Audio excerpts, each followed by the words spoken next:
100 white South Africans are expected to arrive in the country out of 8,000 or so applications. How is this being received in the US? Are there concerns, particularly by refugee advocacy groups, for example?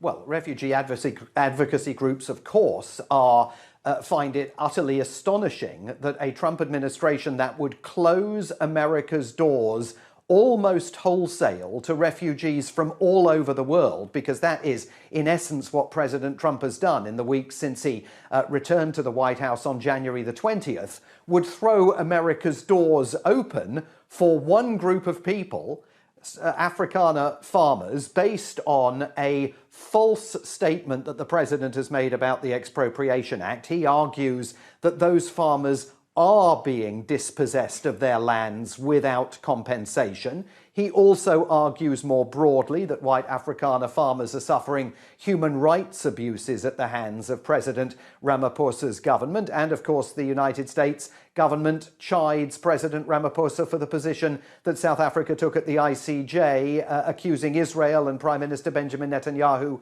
of war crimes. But it is an extraordinary moment for the United States to be opening its doors to refugees whose processing time for transition to a new life in America has been fast-tracked to just 3 months, where the standard processing time has been 18 to 24 months, and that was before Donald Trump shut America's doors.